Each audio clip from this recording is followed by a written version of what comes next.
இல்லை நீ மட்டும்தான் இந்த இப்போ யாரோ கூட புதுசாக இருக்காரு அப்படின்னு பார்த்தீங்கன்னா, இவரோட பேர் வந்து சுதாகர். இவர் தான் வந்து இப்போ நம்ம இந்த ட்ரிப்பில் என் கூட ட்ராவல் பார்ட்னராக இருக்க போகிறவர்.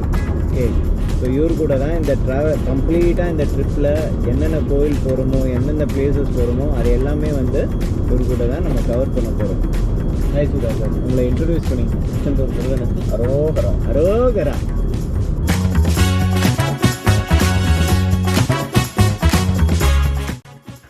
அண்டமாய் அவனியாகி அரியோனா பொருளதாகி தொண்டர்கள் குருவுமாகி துகள் அரு தெய்வமாகி எந்திசை போற்ற நின்ற என்னருள் ஈசனான தின்திரள் சரவணத்தான் தினமும் என் சிரசை காக்க. எப்போவுமே ஜாலி மூடில் இருக்கிற நமக்கு இந்த மாதிரி எப்பயாவது ஒரு வாட்டி தான் ஹோலி மூடு வரும். அந்த மாதிரியான ஒரு மூடோடு தான் இந்த ட்ராவல் டெஸ்டினேஷன்ஸ் நமக்கு அமைய போகுது. Welcome to travel with Suresha. இது கடலும் கோவிலும்.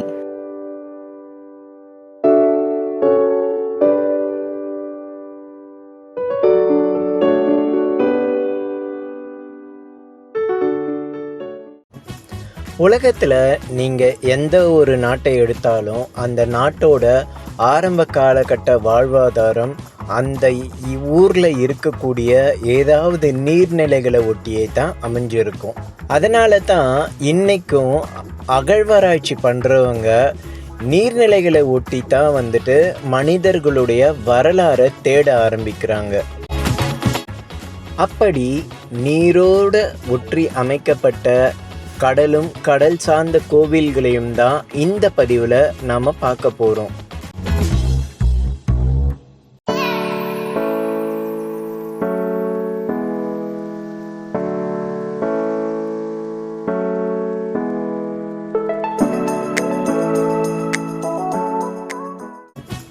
உலக புகழ் பெற்ற அனைவரையும் பிரமிப்பில் ஆழ்த்துற பாம்பன் பாலத்தை கடந்து நாம் உள்ளே இப்போ ராமேஸ்வரத்துக்கு போயிட்டு இருக்கோம்.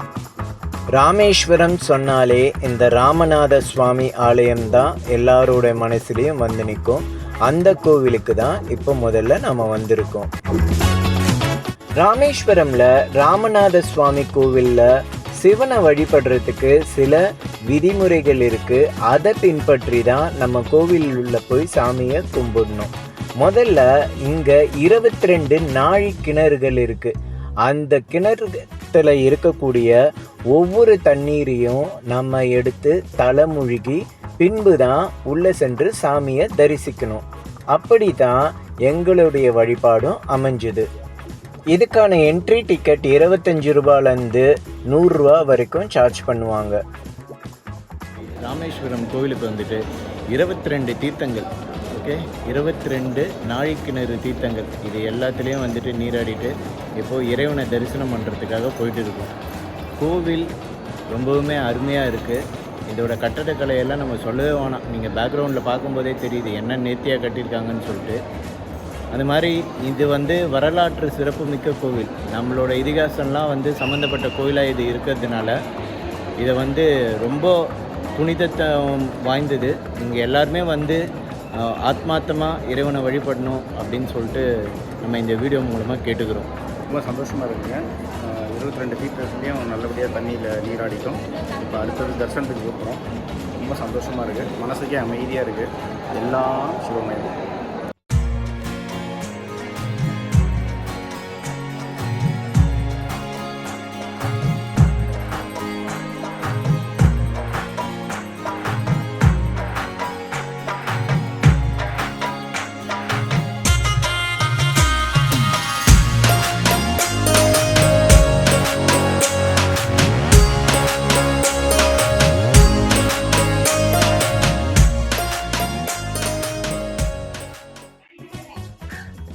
பிறப்புற ராமேஸ்வரம் தரிசனம் வந்து நடந்து முடிஞ்சிச்சு.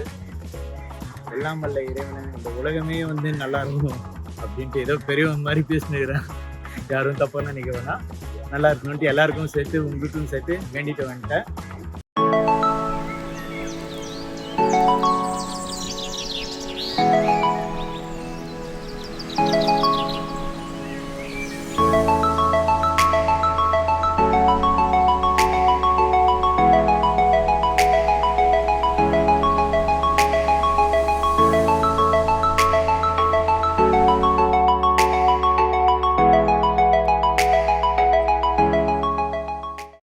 இந்த ராமேஸ்வரம், ராமநாதபுரம் இது எல்லாமே வந்து ராமாயணம் தொடர்புடைய இடங்கள். இங்கே வந்தீங்கனாலே உங்களால் கண்கூடாக இந்த இதிகாசம்லாம் பொய்யில்லை, உண்மைதான் அப்படின்ட்டு உங்களை உணர வைக்கக்கூடிய இடங்களாக இது கண்டிப்பாக இருக்கும்.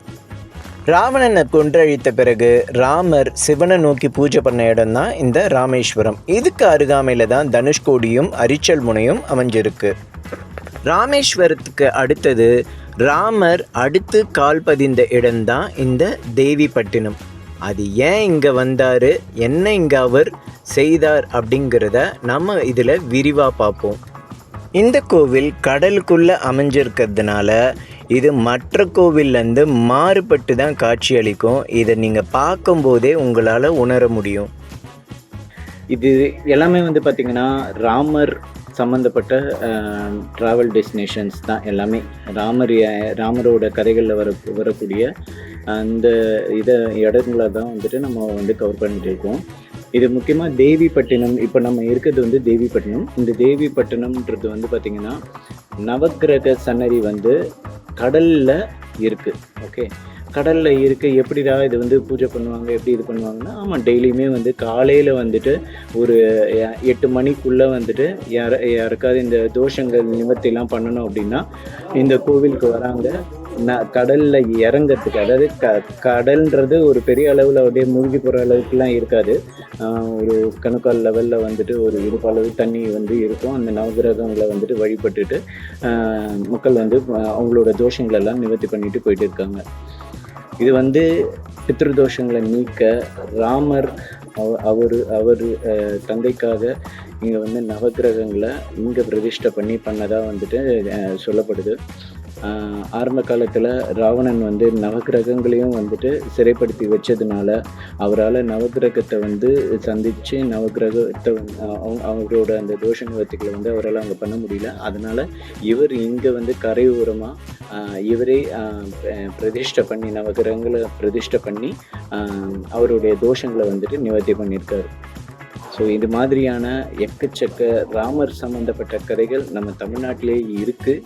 அது இன்றளவும் நிதர்சனமான உண்மையாக இருக்குது. ராமர் அப்படிங்கிறவர் வந்து ஒவ்வொரு வீடுகள்லையும் இருக்கார், ஒவ்வொரு நிலத்துலேயும் அவர் இருக்கார் அப்படிங்கிறது இது ஒவ்வொன்றுத்துக்குமே சாட்சியாக அமையுது. சேதுக்கரையும் நம்ம போகிறோம். அந்த வீடியோவையும் நம்ம வந்து இதோட கண்டினியூஷனாக பார்க்கலாம்.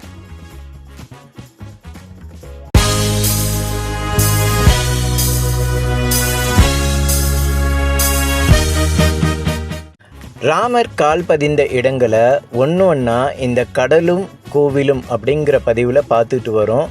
இதில் அடுத்து நாம் வந்த இடம்தான் சேதுக்கரை. ராமர் வனவாசத்தில் இருக்கும்போது அவருக்கு பல பிரச்சனைகள் வருது. அதில் வந்து தந்தையான தசரத மகாராஜா அயோத்தியில் இறந்துடுறாரு.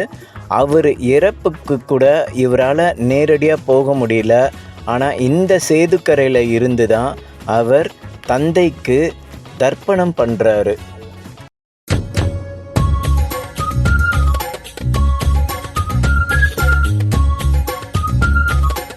அதுதான் ஃப்ரெண்ட்ஸ், நம்ம இன்றைக்கி வந்து எனக்கு வந்து ரொம்ப சிறப்பு நாளாக வந்துட்டு நான் பார்க்குறேன்.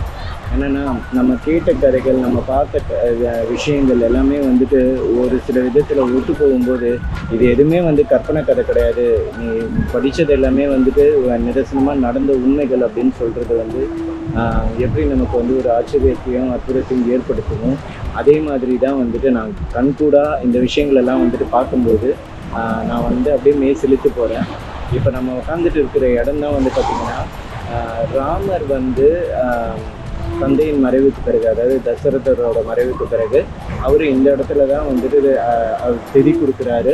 திதி கொடுத்துட்டு இந்த இடத்துல தான் வந்துட்டு ராமர் பாலம் அமைக்கிறதுக்கான அணை கட்டி இங்கேருந்து தான் அவருடைய அந்த இலங்கை பயணத்துக்கு, ராவணனை அழிக்க இலங்கை பயணத்துக்காக வந்துட்டு அவர் புறப்பட்டு போகிறாரு. இந்த இடத்துல வந்துட்டு சேது க்ஷேத்திரம், அதாவது சேதுக்கரை அப்படின்னு சொல்லிட்டு சொல்லுவாங்க. ஸோ இங்கே வந்து முன்னோர்களுக்கான தர்ப்பணம் வந்து முன்னோர்களுக்கான திதி கொடுக்குறது, இது எல்லாமே வந்துட்டு இங்கே நெடுக பண்ணிக்கிட்டே இருக்காங்க. ஸோ இங்கே உங்களுக்கு வந்து வேணும்னா இங்கே அதுக்கான ஐயர்கள் இவங்க எல்லாருமே வந்துட்டு இருக்காங்க. வேணுன்றவங்க வந்துட்டு இங்கே பண்ணிக்கலாம்.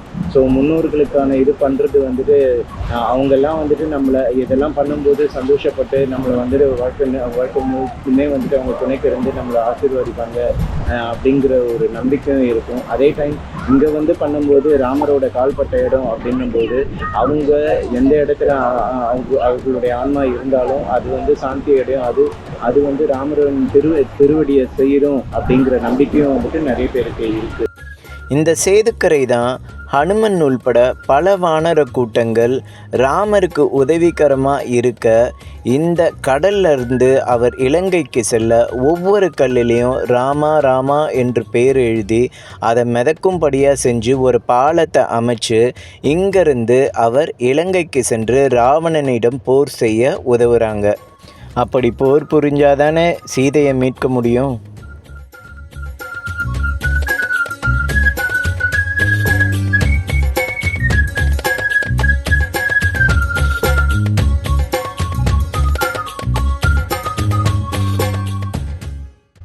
இந்த நிகழ்வுகளை நினைவூட்டுற விதமாக தான் இங்கே சேதுபந்தன ஜெய் வீர ஹனுமன் டெம்பிள் இருக்குது. இது இன்னமுமே இலங்கையை பார்த்தபடி தாங்க இருக்குது. ராமர் நின்றார், நடந்தார், சென்றார், வென்றார் இதெல்லாம் இங்கேருந்து பார்க்குறோம். ஆனால் அவர் பிறக்கிறதுக்கும் இங்கே ஒரு இடம் காரணமாக இருந்திருக்கு. அதுதான் திருப்புலானி. அடுத்து அங்கே தான் நம்ம போகிறோம். வாங்க.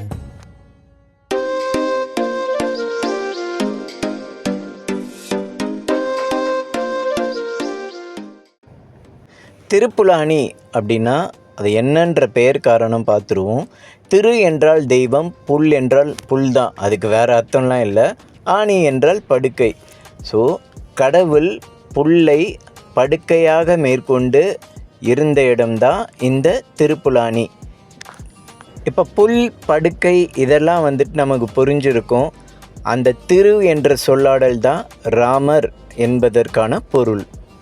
ஒரு பழங்கால கட்டமைப்பில் இருக்கிற கோவிலை நீங்கள் பார்க்கணுன்னு ஆசைப்பட்டீங்கன்னா இந்த கோவிலுக்கு வந்தீங்கன்னா உங்களால் அத்தனை விதமான புராதன அமைப்புகளையும் உங்களால் கண்கூடாக பார்க்க முடியும். ஒன்றை மட்டும் ஞாபகம் வச்சுங்க, இது மொத்தமும் ராமர் கோவில் கிடையாது, ராமர் வந்து தங்கின கோவில். இந்த கோவில் ஆதி ஜெகநாத பெருமாள், பத்மாசினி தாயார் அவர்களுடைய கோவில். அவங்க தான் இங்கே மூலவர்களாக வழிபடப்படுறாங்க. இப்போ நம்ம அடுத்ததாக வந்திருக்கிற ஸ்தலம் வந்து திருப்புலானி, ஆதி ஜெகநாத பெருமாள் அப்படின்னு சொல்லிட்டு பேர். இங்கே வந்து தர்ப சேன ராமர் இங்கே குடிக்கொண்டிருக்காரு. அதே மாதிரி கோதண்ட ராமர் சன்னதியும் இங்கே இருக்குது.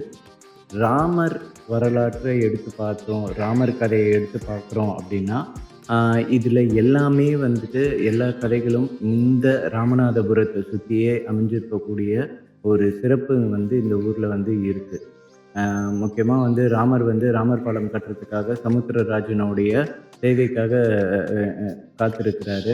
அவங்களுக்கான பஞ்சாயத்தை வந்து தீர்த்து வச்சு ஆதி ஜெகநாத பெருமாள் வந்து இங்கே ராமருக்கு இடம் கொடுத்து ராமர் தங்கும்போது தர்ப புல்லில் சயனப்படுக்கை செஞ்சு இங்கே வந்து ஸ்ரீரங்கம் பெருமாள் எப்படி சயனம் கொண்டு இருப்பாரோ அதே மாதிரி இங்கே ராமர் வந்து படுத்து இருந்த ஸ்தலம். இதுக்கு முன்னதாக எடுத்து பார்த்திங்கன்னா ராமர் கதைக்கு முன்னதாகவே தசரத மகாராஜா வந்து தனக்கு ஒரு புத்திரன் வேணும், ராஜ்யத்தை ஆள்றதுக்கு ஒரு ஆண் மகன் பிறக்க வேண்டும் அப்படின்னு சொல்லிட்டு ஆதி ஜெகநாதர் கிட்ட வந்து பாயாசம் வைத்து முறையிடுறாரு.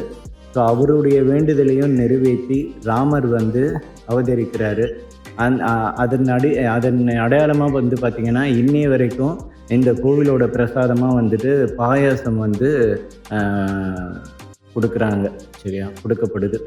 ஸோ இது வந்து ஒரு நீங்கள் ராமர் கதைன்னு எடுத்தாலே வந்து இந்த கோவில்லாம் வந்துட்டு முக்கியத்துவம் பெற்றதாக இருக்கும். முக்கியமாக வந்து வைணவ தலங்களில் இந்த 108 திவ்ய தேசங்கள் அப்படின்னு சொல்லப்படக்கூடியதில் இந்த கோவில் 44வது திவ்ய தேசமாக வந்துட்டு கருதப்படுது. ஸோ மிகவும் முக்கியமான கோவில். இந்த பக்கத்தில் யார் ராமேஸ்வரம் வந்தாலும் உத்தரகோசமங்கை கோவிலுக்கு வந்தாலும் இதுக்கு இடைப்பட்ட இடத்துல தான் வந்து இந்த திருப்புலானி அப்படிங்கிற க்ஷேத்திரம் வந்து அமைஞ்சிருக்கு. ஸோ யார் வந்தாலும் இந்த கோவிலுக்கும் வந்துட்டு போங்க, ரொம்ப சிறப்பு வாய்ந்த கோவில்.